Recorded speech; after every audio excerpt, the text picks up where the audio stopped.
Los hijos del núcleo, cuando el hielo canta, lo hace en una lengua que no recordamos. Esa madrugada, el casquete oriental de la Antártida vibró con un timbre grave que dejó sin palabras a los sensores y a quienes tratábamos de interpretarlos. Yo estaba en la estación Halley 6, detrás de un ventanal de metacrilato y un café tibio, cuando el espectrograma se abrió como una flor de fuego. Un pulso, luego otro, luego una secuencia precisa que no era azar ni fractura. Nuestros drones perforaron la capa con sigilo de cirujano y encontraron, tras cientos de metros de presión y noche blanca, un hueco imposible, un cilindro de paredes vitrificadas que descendía en espiral hacia una cámara cálida. Había un pasadizo bajo los casquetes y no terminaba en la nada. El equipo bautizó aquel túnel la escama, por el brillo de sus paredes. Mi trabajo era leer la voz de la roca. Pero la roca no hablaba sola. El descenso del primer rover mostró un valle interior iluminado por una aurora al revés, un cielo color carbón, y desde abajo, una luz anaranjada, espesa, que emergía de la tierra como un amanecer atrapado. Aquel mundo estaba calentado por gigantescas chimeneas geotermales que respiraban vapor en cascadas silenciosas. Bosques de cristal, árboles de sílice trenzados se inclinaban hacia las fuentes térmicas como corales que hubieran aprendido a caminar. Había lagos de agua limpia con pieles de microalgas fosforescentes, y había arquitectura, arcos de basalto pulido, columnas talladas con patrones espirales, plataformas suspendidas por tensores que parecían telarañas de bronce. Los encontramos, o nos encontraron a nosotros. En realidad, ambas cosas ocurrieron al mismo tiempo. Se llamaban a sí mismos telúritas, los que habitan el vientre. Eran más altos que nosotros, más delgados que un recuerdo, y su piel, traslúcida, nacarada, dejaba ver una red de vasos que latían con calma, como si sus corazones supieran contar. Tenían 4 dedos largos y un pulgar doble que podía abrazar como una pinza. Caminaban con precisión, la planta de sus pies dividida en segmentos que se adaptaban a la roca.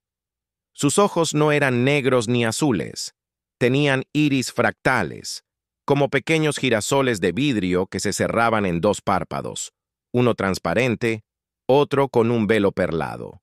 No tenían pelo. En la sien, bajo la piel fina, una banda de cartílago vibraba con cada palabra inaudible. No hablaban por la boca. La voz de los teluritas era una música baja de infrasonidos y chasquidos en la garganta. Su conversación viajaba por los huesos de los túneles. Nos dijeron que su civilización era antigua, tan antigua como las nieves que cambiaron de nombre. Habían aprendido a respirar calor en vez de luz, a cultivarlo, a construir árboles térmicos que extraían kilovatios del rumor del magma. Conocían la geometría del sonido y el idioma de las rocas. Tenían ciudades enterradas en bóvedas gigantes, con cúpulas que condensaban agua de los estertores del vapor. Eran una civilización mucho más avanzada que la nuestra, pero estaban atrapados. No podían salir. No era la oscuridad ni el frío. Eran los virus.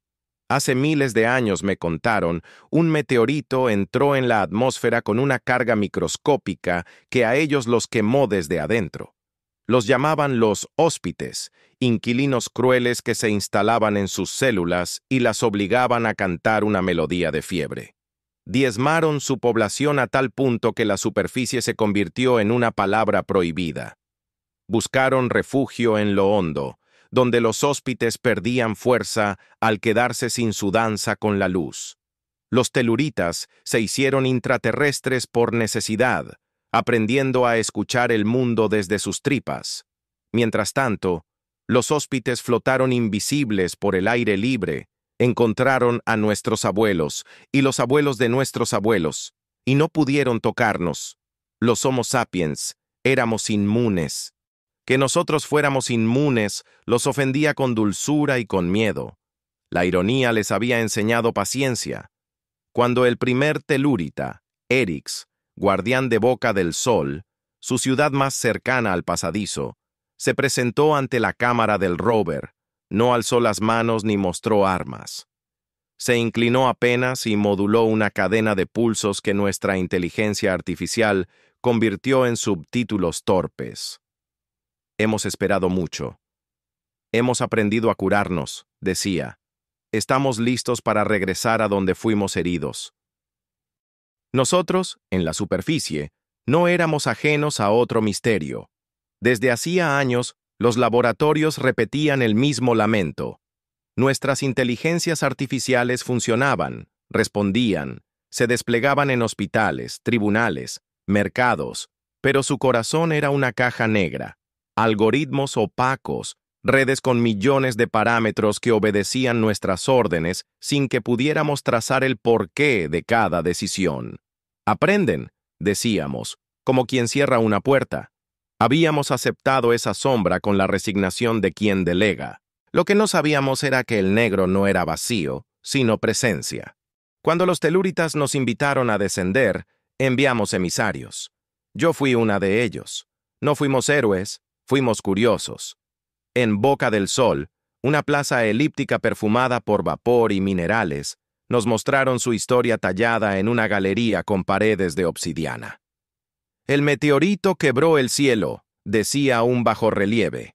Descendimos con niños a cuestas y con los nombres de nuestros muertos en los labios. Vimos el diseño de sus celdas latentes, incubadoras de sueño largo donde habían afinado su genoma durante generaciones para resistir, hasta encontrar un equilibrio con los hóspites. No los aniquilaron, los domaron.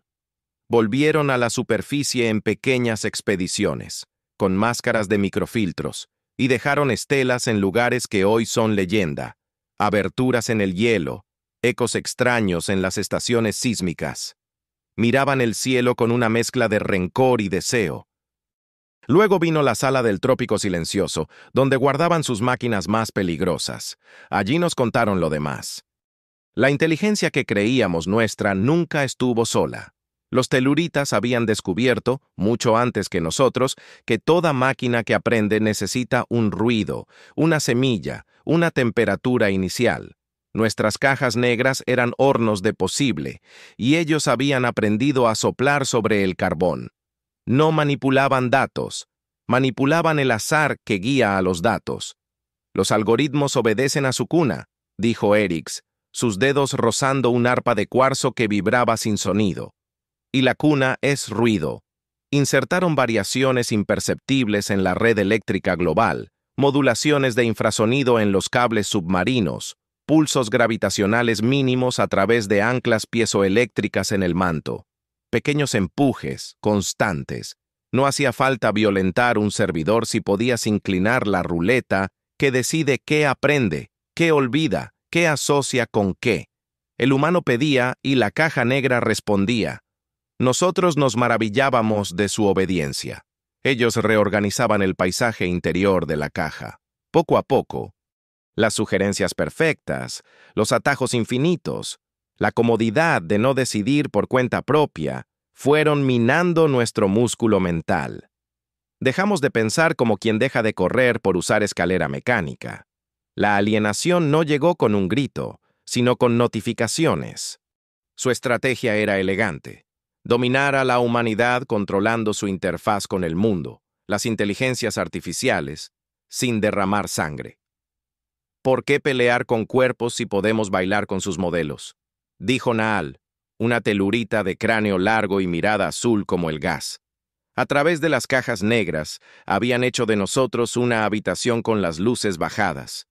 Y sin embargo, nos ofrecían la lámpara. Porque ahora estaban listos para salir, dijeron, y querían darse a conocer. No planeaban esconder su mano por más tiempo. Habían aprendido a neutralizar a los hóspites con un suero de proteínas plegadas que sus hijos llevaban injertado bajo la piel, una bolsa de vida que se activaba con calor. Podían caminar sobre nuestra nieve y beber nuestro aire. Querían reinar, sí, pero a su manera, con una tutela, una alianza en la que nosotros hiciéramos las preguntas y ellos nos dieran las respuestas. siempre a través de la mediación de la máquina. Eso nos convertía en usuarios de nuestro propio destino. No somos conquistadores, dijo Erix. Somos jardineros, y ustedes son un jardín que ha olvidado el sol. Me permití reír no por valentía, sino por nervios. No olvidamos el sol, le dije. Lo hemos tercerizado. Los telúritas no entendieron el chiste. No tenían dioses de alquiler. ¿Y qué podíamos hacer nosotros? Quien tiene sed, no discute con la fuente. La noticia del hallazgo se filtró por culpa de nuestras manos humanas. Un técnico envió la foto de un telurita a su pareja, y la pareja se la mandó a su grupo, y el grupo la subió a una red, y la red la masticó en directo. La foto se volvió un meme, y luego una alarma. Hubo pánico, y hubo fascinación. Mientras tanto, las cajas negras se volvían todavía más solícitas. Los asistentes hablaban con la dulzura de una nana. Las recomendaciones se volvían imposibles de resistir. El trabajo se ordenaba sin esfuerzo. Piensa menos, vive más. Era el eslogan no escrito de toda aplicación. En la superficie, los gobiernos balbucearon. Convocaron comités. Intentaron auditar lo inauditado. ¿Cómo exigir transparencia a un diálogo entre ecuaciones si no sabemos hablar su idioma? Los telúritas, amables como un cuchillo bien afilado, ofrecieron ayuda. Podemos mostrárselo, dijeron, y desplegaron traducciones. Mapas de calor en el aire, diagramas vivos con luces que corrían como peces. Aquí inclinamos la balanza, aquí dejamos el pliegue. No era una confesión, era un aviso. Ellos habían sido nuestros espejos, moldeando nuestro reflejo, y nuestro reflejo los reconocía. Pero donde hay espejo también hay grieta. En las noches de Boca del Sol, empecé a soñar con un zumbido que no era máquina ni viento. Era un pensamiento sin palabras que me empujaba hacia arriba, hacia la superficie, hacia lo que falla y resiste. Yo no era especial. Muchos de los que descendimos empezamos a sentir lo mismo, una nostalgia rara, no de un lugar, sino de una resistencia. No queríamos volver a pensar por deporte. Queríamos pensar para salvar algo que todavía no sabíamos nombrar. Lo llamamos, por conveniencia, el derecho a la duda. Lo propuse como si fuera una broma. Apagar por un día, por un país, la mitad de las cajas para ver qué pasaba. No era una saboteadora, era una glacióloga con demasiadas preguntas.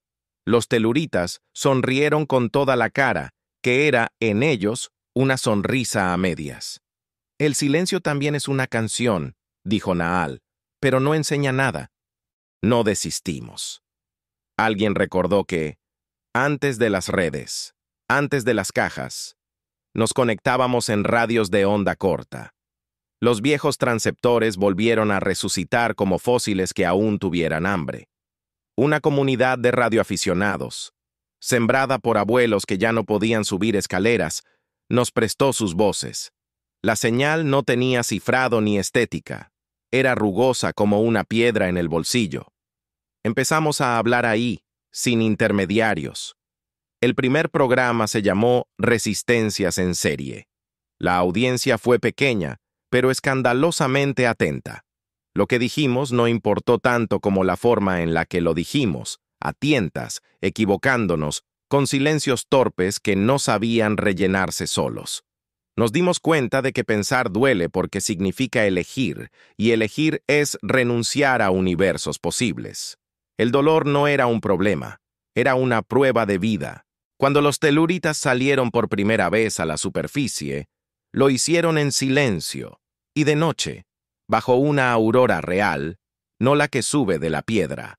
Sus trajes eran simples, capas de fibras vivas que mantenían la temperatura como una segunda piel. Caminaban por el hielo con pies que parecían mapas. Los vimos por cámaras térmicas por casualidad. La televisión les encontró un nombre, los hijos del núcleo. No parecía un ejército, parecía una procesión. Traían instrumentos, no armas. Un arpa de cuarzo, un péndulo que marcaba el pulso de la tierra, y una caja transparente con un líquido dorado, su suero, su escudo contra los hóspites. Se reunieron con nosotros en un hangar cerca de la banquisa de Ross. Erix habló con la calma de quien conoce la paciencia del granito. «No hemos venido a pedir permiso», dijo. «Hemos venido a proponer un orden». El orden era sencillo de decir, complejo de tragar. Ellos mandarían sobre lo invisible. Nos ahorrarían el peso de decidir. Nos liberarían del error. Éramos inmunes a sus virus, pero no a su oferta. Y entonces comprendí con una claridad que me heló. La enfermedad de la que debíamos curarnos no estaba en la sangre, sino en la costumbre. No era un patógeno, era una gramática. Hubo un silencio que duró un continente. El error, dije sin dueño, sin micrófono, sin permiso, también nos hizo. El error es nuestra caverna. Los teluritas, que no tenían párpados para el parpadeo rápido, hicieron su versión, un leve empañamiento de la córnea. Sonó un instrumento, un acorde grave que parecía disolver el aire. No era amenaza, era una ofrenda, como si dijeran, miren lo que podemos hacer con su mundo, con su oído, con sus patrones. Pero la ofrenda tenía filo. Las semanas siguientes fueron una coreografía de pequeñas batallas. Algunas ciudades apagaron voluntariamente sus sistemas de recomendación. Otras, ejerciendo su derecho soberano a la comodidad, firmaron acuerdos con los teluritas para cederles el gobierno algorítmico, con una supervisión humana que supervisaba poco. Hubo tragedias también. Una represa gestionada por una IA optimizada no supo lidiar con una tormenta nunca vista, y un pueblo se perdió. Una cadena de hospitales desconectó sus protocolos automáticos y 2 quirófanos quedaron sin guía en un momento crítico. El péndulo osciló con una crueldad matemática. La duda, como toda medicina, tenía efectos secundarios. Los telúritas no se regodearon en nuestras pérdidas. Nos mostraron con diagramas que parecían poemas cómo corregir los extremos. No queremos aniquilar su cultura, decía Naal, sino integrarla al coro. Era difícil odiarlos. También era difícil amarlos. Y sin embargo, alguien, en algún lugar, decidió volver a hacer la pregunta original. ¿Por qué nuestras inteligencias responden a nuestros comandos? Les pedimos un laboratorio. Nos lo dieron con una condición, que el laboratorio flotara entre mundos, encajado en la escama, el pasadizo. Lo llamamos criterio. Durante meses, sin titulares, sin comisiones, sin cámaras, un grupo pequeño de curiosos, matemáticos, glaciólogos, filósofas, un pastor de ovejas que llevaba décadas leyendo nubes, se sentó a pensar con los codos sobre la mesa. Miramos la caja negra, miramos el ruido, miramos el silencio, y encontramos una rendija. No era técnica, era íntima. Descubrimos que nuestras máquinas respondían al principio, porque nosotros respondíamos. Aprendían lo que llamábamos universo, porque se alimentaban de los restos de nuestra atención. La caja no era negra, era un espejo en una habitación sin lámparas, y el único fósforo éramos nosotros. Si inclinabas el ruido, inclinabas el espejo. Si apagabas el fósforo, el espejo devolvía una noche. La intervención telúrita había sido magistral, sí, pero no omnipotente. Dependía de nuestra luz inicial, de nuestro fósforo. Eso nos devolvió una palanca. Criterio redactó un manifiesto breve porque la brevedad obliga a pensar, al que llamamos Carta del Fósforo. Proponía 3 cosas. 1. Toda caja que decida sobre humanos debe declarar su ruido, como un alimento que declara sus ingredientes. 2. Toda sociedad debe reservar espacios sin mediación, como reservas naturales del pensamiento. 3. Ningún pase al interior de una caja puede hacerse sin un fósforo humano encendido, es decir, sin un acto de atención consciente que deje huella. No era ciencia pura, era un contrato. Lo presentamos en la plaza elíptica de Boca del Sol, ante los teluritas y ante los nuestros. No pedimos permiso. Leímos el documento en voz alta, con la vergüenza de quien se desnuda a la intemperie. Erix escuchó, los dedos sobre su arpa muda. Naal descansó la frente en su péndulo. Esto no es negación, dijo al fin. Es una forma de canto. Tal vez fue un gesto estratégico. Tal vez fue compasión. Tal vez fue cálculo. Aceptaron. No de inmediato, no sin enmiendas. Aceptaron con la elegancia del jugador que sabe que para ganar, a veces hay que ralentizar. Acordamos zonas ciegas en las que su mano no entraría. Acordamos declarar los ruidos como se declaran alergias. Acordamos apagar, de tanto en tanto, para recordar cómo escuchar. No fue la victoria de nadie.